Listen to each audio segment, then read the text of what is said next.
El crecimiento, desarrollo, función, división y muerte celular son eventos que ocurren al azar o son eventos regulados por alguna estructura dentro de la célula.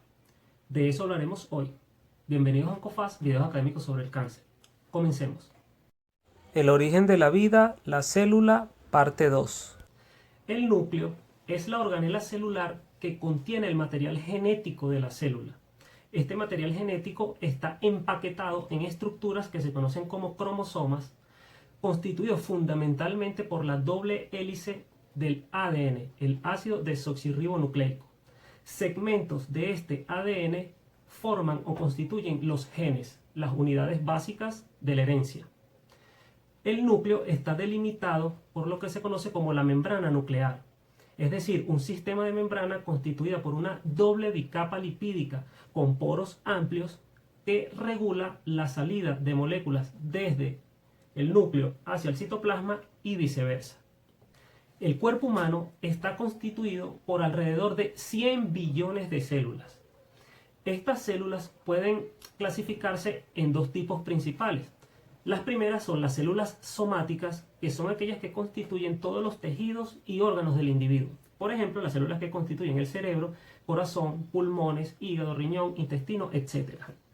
Por otro lado, están las que se conocen como células germinales, es decir, aquellas células cuyo material genético es transmitido a la descendencia de este individuo.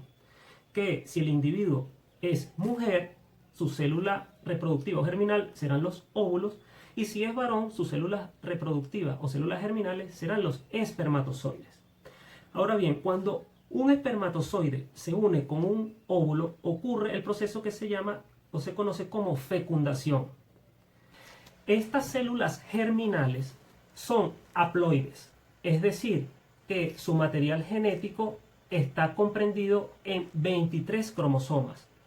En otras palabras, el material genético de un óvulo contiene o está contenido en 23 cromosomas y el material genético de un espermatozoide está contenido en 23 cromosomas. Ahora, cuando un espermatozoide fecunda a un óvulo, se forma una célula que se conoce como huevo o cigoto, que contiene los 23 cromosomas de la madre y los 23 cromosomas del padre. Es decir, que en definitiva, esta célula nueva tiene 46 cromosomas. Ahora, los cromosomas provenientes del óvulo y del espermatozoide se aparean uno a uno y se dice que esta célula contiene 23 pares de cromosomas, es decir, es una célula ahora diploide. Ahora, visualicemos esto. Cuando un óvulo y un espermatozoide se unen para dar origen a un cigoto, si el material genético del espermatozoide o del óvulo tienen alguna alteración, es decir, una mutación en los genes que predisponen al cáncer, esta mutación, cuando ellos se unen, es transmitida al huevo o cigoto. Es decir, esta es una mutación de línea germinal o lo que se conoce también como una mutación hereditaria. Y este huevo o cigoto, en la medida que vaya creciendo, dividiéndose y de origen a el embrión, el feto y finalmente a un individuo, este individuo en sus células contendrá la mutación que los predispondrá a cáncer. Ahora, lo que ocurre con mayor frecuencia es que el material genético del espermatozoide y del óvulo no tienen ningún tipo de mutación. Y cuando se unen, dan origen a un cigoto genéticamente sano, es decir, sin mutaciones.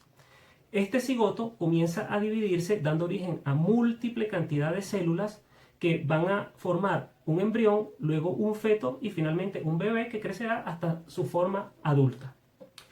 Estas células que se originan a partir del cigoto, una pequeña proporción se diferencia en las células germinales de este nuevo individuo.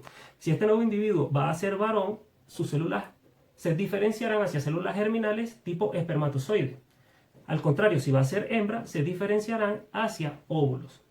Por otro lado, la mayor cantidad de las células derivadas del cigoto van a diferenciarse en las células somáticas, es decir, las células que van a constituir los tejidos y órganos del individuo: cerebro, corazón, pulmones, riñón, hígado, etc.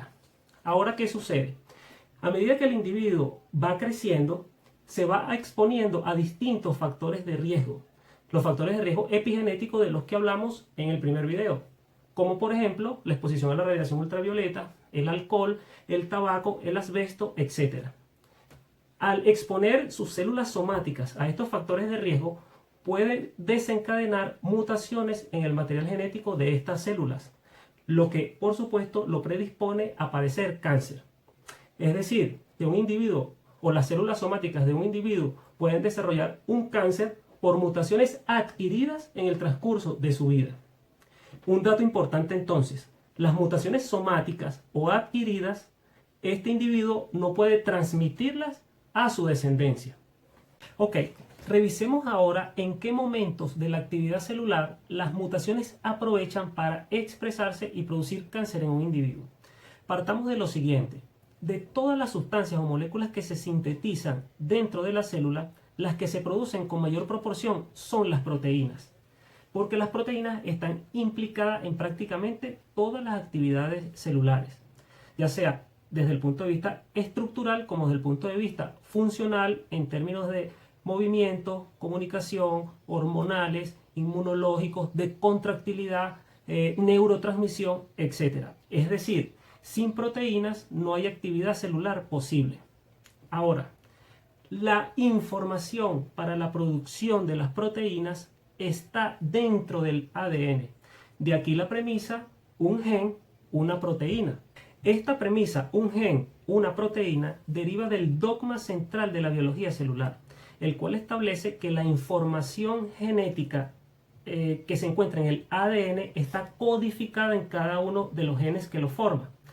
Y estos genes deben ser decodificados o transcritos o copiados a una molécula diferente conocida como ácido ribonucleico o ARN.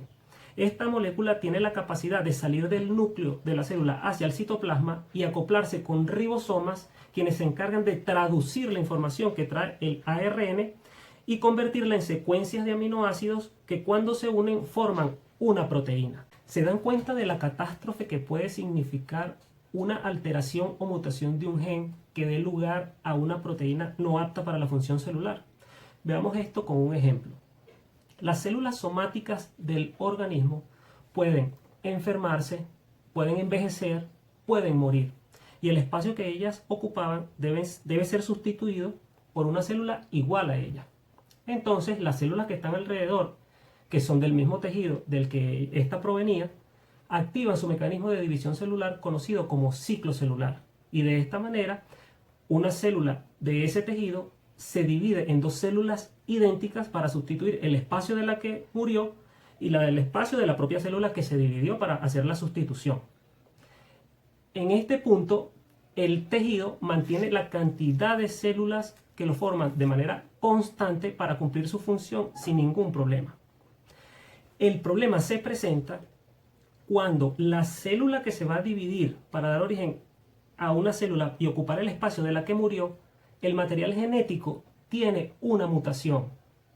Es decir, que cuando esta célula se divida y dé origen a otras células, estas células nuevas que se forman tienen o vienen con el defecto mutacional de la célula somática que le dio origen. Y si la mutación ocurre en genes que se encargan de la regulación del ciclo celular, ya sea genes supresores de tumores o protooncogenes, se puede dar origen al cáncer. Me explico.